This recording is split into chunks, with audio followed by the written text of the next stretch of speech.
The first time my wife, Lisa, told me I was worthless, I laughed it off. I thought she was joking, trying to provoke a reaction. After all, marriage is filled with ups and downs, right? But that morning, her words sliced through me like glass. "You're nothing to me, Mark. Nothing but useless garbage." She stared at me coldly, her eyes void of the warmth I once knew. I froze, coffee mug in hand, as she walked away without another word. I spent the rest of the day convincing myself it was just stress, an argument that went too far. But deep down, I knew something was wrong. Lisa hadn't been herself for months. She was distant, distracted. She'd spend hours texting on her phone, her laughter echoing through the house like a stranger's voice. Still, I buried myself in my work. I was on the verge of closing a life-changing deal, a $1 million contract with a tech investor in Chicago. I told myself that after the deal, I'd address the tension with Lisa. I just needed to stay focused. But the cracks in our marriage were growing wider. Lisa's nights out became more frequent, her explanations thinner. One night, she came home hours past midnight, reeking of perfume that wasn't hers. "Where were you?" I asked, my voice steady but sharp. She waved me off, mumbling something about a girl's night. I didn't believe her. Then there was her phone, always face down on the counter, guarded like a treasure chest. I caught a glimpse of a name once. James Carter. My chest tightened. James was a lawyer, someone I had worked with briefly years ago. I hadn't thought of him since. As Lisa walked past me that night, her phone buzzed. She grabbed it quickly, her fingers flying across the screen. I could see the faintest smirk on her face. "Good night," she said casually, disappearing upstairs. I stayed in the living room, staring at the wall, my mind racing. Was I imagining things? Was this paranoia or instinct? The answers would come soon enough, but they wouldn't be what I hoped for. They'd be worse. The morning after that tense night, I couldn't shake the feeling that something was off. Lisa's behavior was growing stranger by the day. I couldn't pinpoint the exact moment things began to unravel, but the signs were piling up. She started spending hours getting ready before leaving the house, wearing dresses she hadn't touched in years. "I just feel like looking good," she'd say with a dismissive shrug, but the way she avoided my gaze told me otherwise. Her phone was practically glued to her hand, and every time I entered the room, she'd lock it or flip it over. One afternoon, I walked into the kitchen to grab some water. Lisa was leaning against the counter, smiling at her phone. I asked her what was so funny. She flinched, startled, and then snapped, "It's nothing, Mark. God, you're so paranoid lately." Paranoid. That word stuck with me. Was I being paranoid? Or was my gut telling me something I couldn't ignore? A few days later, I decided to test the waters. "I'm thinking we should take a weekend trip," I suggested over dinner. "Just the two of us. Reconnect." Lisa barely looked up from her plate. "I'm busy," she said curtly. "Maybe next month." "Busy with what?" I pressed, my frustration boiling over. "With my life, Mark," she snapped, her tone venomous. "Something you wouldn't understand." That night, as I lay in bed staring at the ceiling, I realized the woman beside me felt like a stranger. I had known Lisa for 10 years. We'd been through so much together. But now it was as if there was a wall between us. One I couldn't climb over. I couldn't focus on her behavior, though. My deal with the Chicago investor was entering its final stages, and I couldn't afford any distractions. I buried myself in work, hoping it would drown out the nagging doubts in my mind. But the doubts refused to stay buried. A week later, I caught a glimpse of a text on Lisa's phone as she walked past me. It was from James Carter, the same name I'd seen before. "Can't wait to see you tonight, Redheart." My heart stopped. I didn't say a word. I didn't confront her. I needed to be sure. Jumping to conclusions without proof could cost me everything. So, I decided to hire a private investigator. I hated the thought of spying on my wife, but the alternative, living in the dark, was worse. When the investigator called me 3 days later, his voice was grim. "Mark, I've got your answer," he said. "It's not good." I sat there, phone pressed to my ear, my knuckles white. "Tell me," I whispered. Your wife. She's been meeting James Carter at a hotel downtown. I have photos, dates, times. It's all here. I felt like the air had been sucked out of the room. My suspicions were true, but knowing didn't make it hurt any less. I thanked the investigator and hung up. I stared at the photos he sent me for hours. Lisa and James laughing over dinner, walking into a hotel lobby arm in arm, kissing in a parking lot. I wanted to scream, to confront her, to destroy James for what he'd done. But I couldn't. Not yet. My deal was days away from closing, and I couldn't let my personal life derail everything I'd worked for. For now, I'd wait, to keep quiet. But the storm inside me was building, and soon it would break. The following week was a whirlwind of meetings, phone calls, and endless contract revisions. The $1 million deal was within reach, and I knew I couldn't afford a single mistake. But every moment away from my desk was consumed by thoughts of Lisa and James. I began noticing things I hadn't before. Little details. Lisa's choice of words when we spoke. The way she avoided eye contact. The occasional glint of guilt that flickered across her face, quickly replaced by indifference. It was like living with a stranger who wore my wife's face. One evening, as I worked late in my home office, Lisa walked in. She leaned against the doorframe, watching me. "Still working on that big deal?" she asked, her voice almost taunting. "Yes," I said, not looking up. She laughed softly, a sound that sent a shiver down my spine. "You know, Mark, not everything in life is about money. Maybe you should focus on what really matters." Her words felt like a slap. Was she mocking me? Testing me? Couldn't tell. "What do you mean?" I asked, turning to face her. She shrugged, her eyes narrowing. "Just don't get so caught up in work that you forget about the people around you." With that, she walked away, leaving me alone with my thoughts. The irony of her statement wasn't lost on me. She was the one who'd drifted away, not me. She was the one meeting another man in secret while I fought to secure our future. But I kept my composure. I couldn't let her or anyone else see the cracks forming in my facade. The next day, I received an email from the private investigator. Attached was a folder labeled urgent. I opened it, my stomach churning. Inside were more photos, more evidence. Lisa and James sitting in a coffee shop, their heads close together.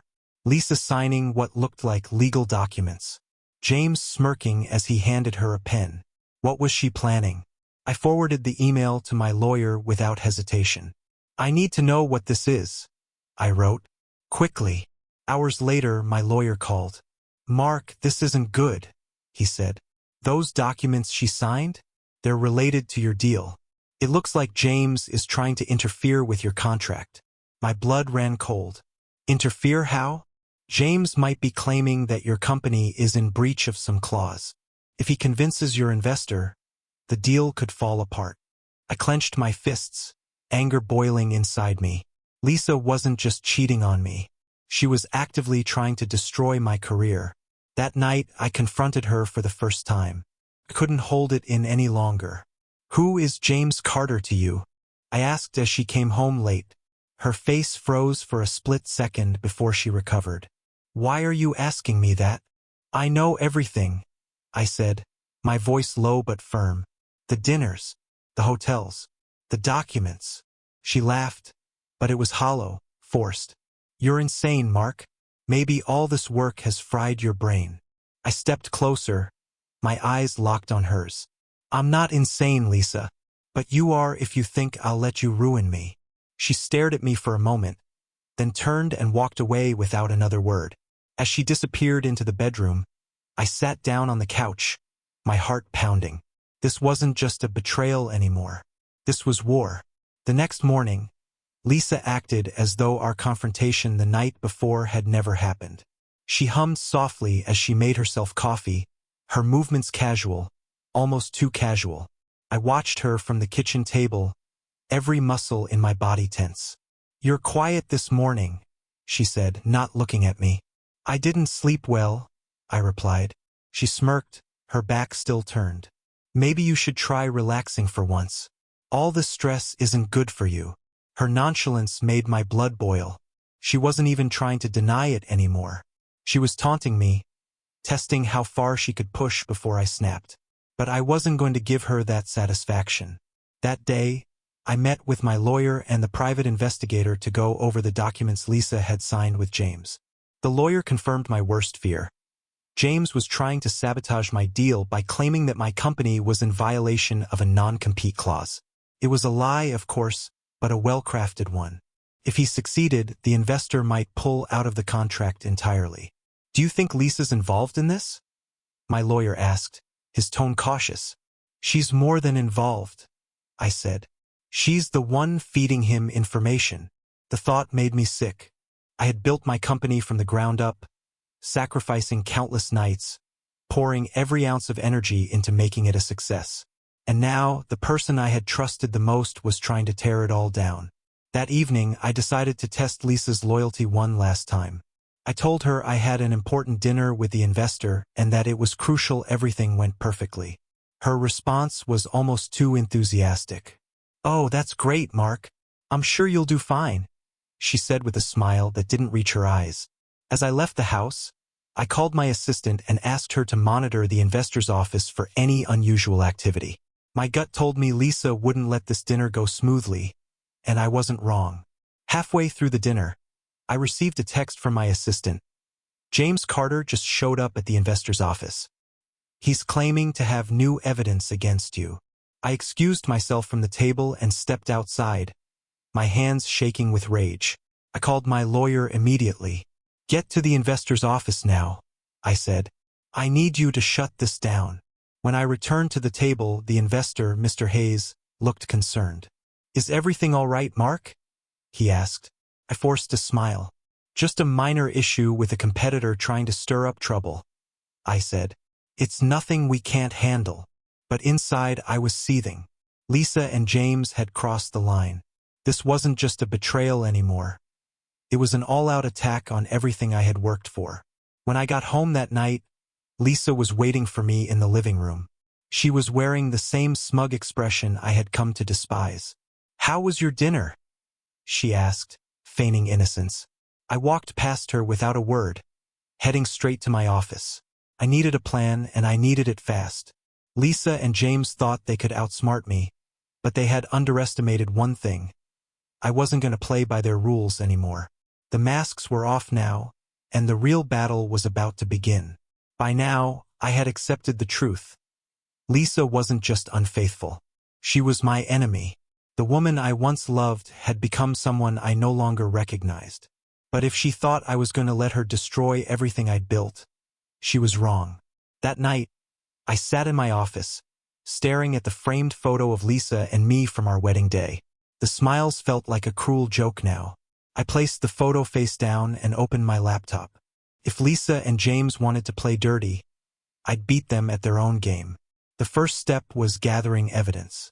I reached out to the private investigator, asking him to dig deeper into James' background.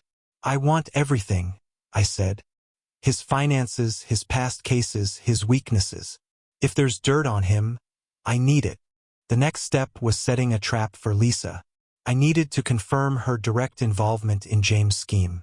I decided to create a fake opportunity, an even bigger deal than the one I was currently working on. If Lisa took the bait, it would prove she was feeding information to James. The following morning, I casually mentioned to Lisa over breakfast, "I've been approached by another investor. They're offering a $2 million deal. I'm considering it." Her reaction was subtle, but I caught the flicker of interest in her eyes. "Really?" she said, trying to sound indifferent. "That's impressive." "It's still in the early stages," I continued, keeping my tone neutral. "But if this goes through, it could change everything." Lisa nodded, but I could see the gears turning in her head. She excused herself soon after, disappearing into the bedroom with her phone. I knew she was texting James. Over the next few days, I fed Lisa more details about the fake deal, carefully crafting a narrative that would seem believable. Meanwhile, the private investigator delivered a goldmine of information about James. It turned out he was drowning in debt and had been involved in several shady legal maneuvers in the past. He was desperate for money, and my deal was his ticket out. But the most damning discovery came when the investigator found a series of wire transfers from James' account to an offshore account in Lisa's name. I stared at the report, my hands trembling with anger. Lisa wasn't just helping James out of spite. She was profiting from it. The final piece of the trap fell into place when my assistant informed me that James had contacted the fake investor I'd created, trying to sell them fabricated evidence against me. I had all the proof I needed. That night, I confronted Lisa again. "Do you know what betrayal feels like?" I asked, my voice calm but cold. She looked up from her phone, her expression guarded. "What are you talking about, Mark?" I placed the investigator's report on the table in front of her. "This," I said. Her face went pale as she scanned the documents. I don't know what this is," she stammered. "Don't lie to me, Lisa," I said, my voice rising. "I know everything. The hotels, the money, the scheme with James. I know it all." She opened her mouth to argue but then closed it, her shoulders slumping. For the first time, she looked afraid. "You think you're smart," I continued. "You think you've outplayed me. But you forgot one thing. I see everything now." Lisa said nothing, her silence louder than any excuse she could have made. "I've already spoken to my lawyer," I added, "and I've documented everything. When this is over, you and James will regret ever crossing me." I turned and walked away, leaving her sitting there in stunned silence. The trap was set, and now it was only a matter of time before it snapped shut. The following morning, I woke up to an eerie silence. Lisa's side of the bed was empty. It wasn't unusual for her to avoid me after a confrontation, but today felt different. I checked the house room by room, but she was gone. I didn't have time to dwell on her disappearance. My lawyer had arranged an urgent meeting with the investor, Mr. Hayes, to present the evidence I had gathered against James. This was my chance to expose everything and salvage the deal before it was too late. As I walked into the conference room, I noticed James sitting at the far end of the table, his confidence radiating like a man who thought he'd already won. Lisa wasn't there, but I could feel her presence in every move James made. "Mark," Mr. Hayes said, gesturing for me to sit. "We need to address some concerns James has brought to our attention." James smirked, leaning back in his chair. "Yes, Mark," he said mockingly. "There are some serious allegations regarding your company's practices." I took a deep breath, steadying myself. "Mr. Hayes, before we entertain James' claims, I'd like to present my side of the story." I pulled out a folder containing the evidence my private investigator had compiled. The wire transfers to Lisa's offshore account, the fabricated documents James had sent to the fake investor, and photos of their secret meetings. James' smirk faltered as I laid everything out on the table. "These are records proving James Carter's involvement in an elaborate scheme to sabotage my business," I said, my voice steady but sharp. "He's been working with my wife, Lisa, to fabricate evidence and interfere with our deal for his personal gain." Mr. Hayes studied the documents in silence, his expression darkening with every page he turned. "Is this true, James?" he finally asked, his tone cold. James shifted in his seat, his confidence crumbling. "This is ridiculous," he stammered. "Mark's just trying to deflect because he knows I've got proof." "Proof of what?" I interrupted, my voice cutting through the room. "Your lies? Your desperation?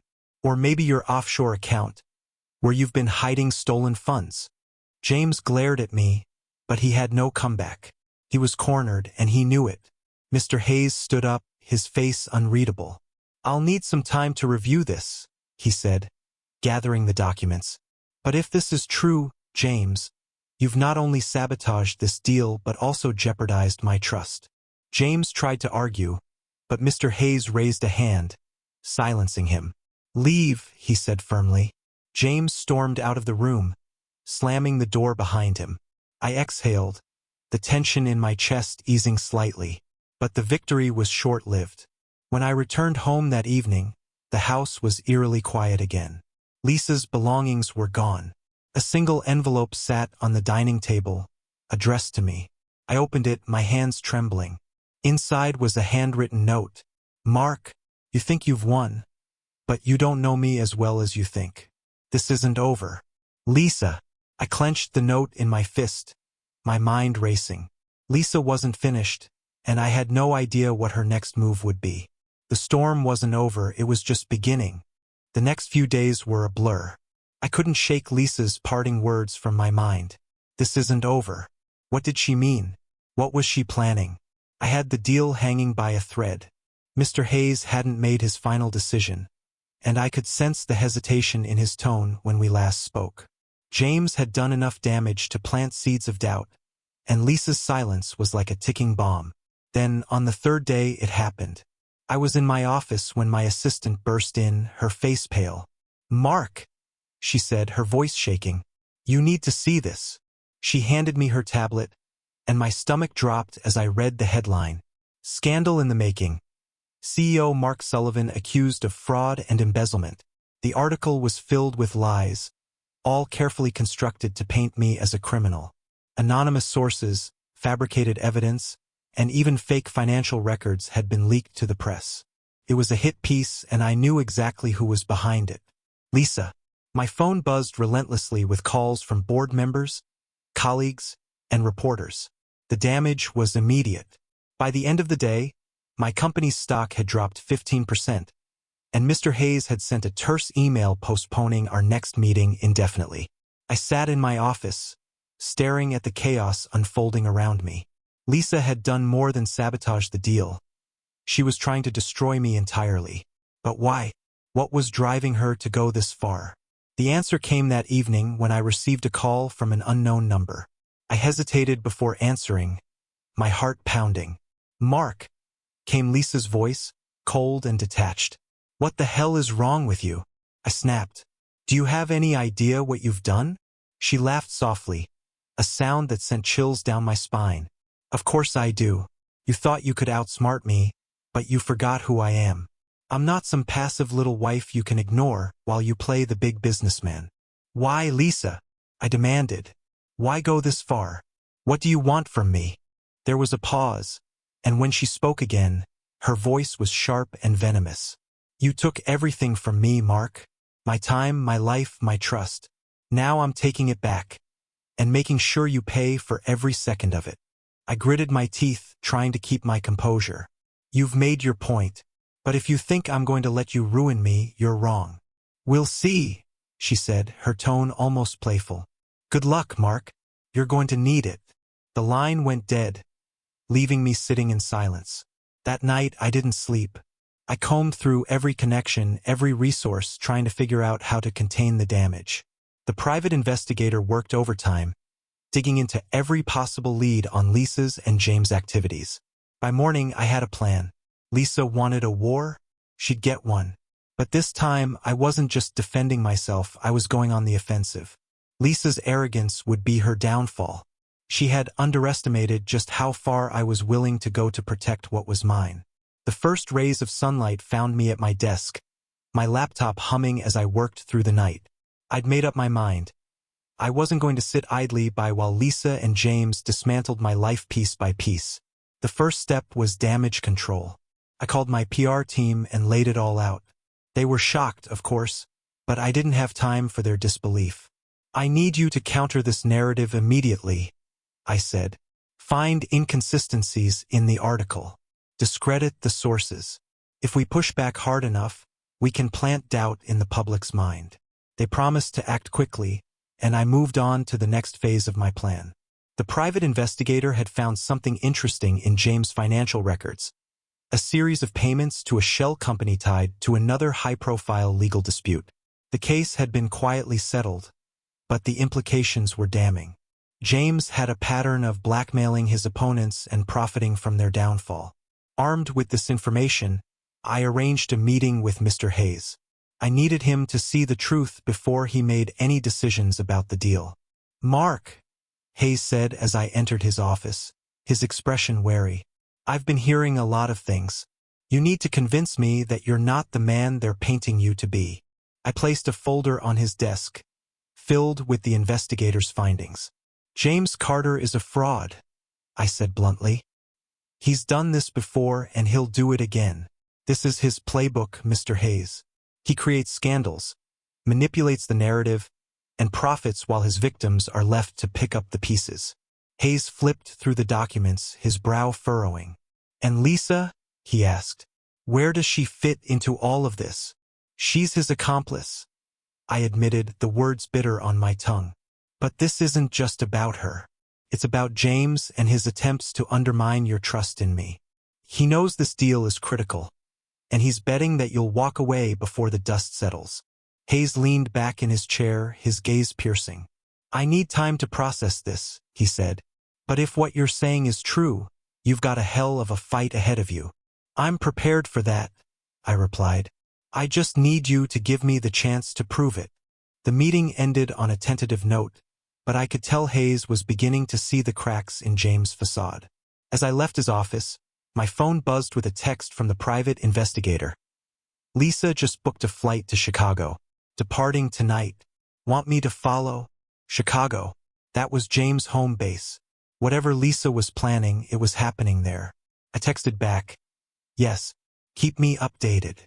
That evening, as I sat in my office, waiting for the investigator's next report, my mind raced with possibilities. Lisa was making her move, but so was I. I had contacted a forensic accountant to dig into James' finances further, and I'd enlisted a tech specialist to trace the source of the leaked article. By midnight, I had my first breakthrough. The tech specialist called with news. The article had been uploaded from an IP address linked to a hotel in Chicago, the same hotel James frequently used for meetings. I smiled grimly. The pieces were falling into place. Lisa and James thought they were untouchable, but they had left a trail, and I was going to use it to bring them both down. The next step was risky but necessary. I called my lawyer and gave him the go-ahead to file a restraining order against Lisa, barring her from accessing any of my assets or interfering with my business. It was a bold move, but it sent a clear message. I wasn't playing defense anymore. The storm was far from over, but for the first time, I felt like I was regaining control. Lisa had made this personal. Now it was my turn. The moment I received confirmation that Lisa had landed in Chicago, I knew it was time to act. I booked the next flight out, determined to confront her and James face to face. The investigator kept me updated in real time. Lisa had checked into a high-end hotel downtown, the same one James frequented. By the time I arrived, they were already inside a private meeting room on the top floor. I stood outside the door, my heart pounding. I could hear their muffled voices through the heavy wood. Lisa sounded confident, almost smug, while James spoke in quick, agitated bursts. I didn't knock. I walked in. The room went silent. Lisa froze, her face pale, while James jumped to his feet, his expression shifting from shock to anger. "Mark," Lisa said, her voice trembling. "What are you doing here?"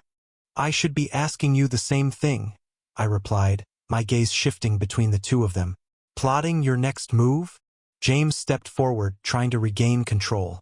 "You don't belong here," he said. "Leave before I call security." I smirked, pulling out a folder from my bag. "Call them, but they'll be more interested in this."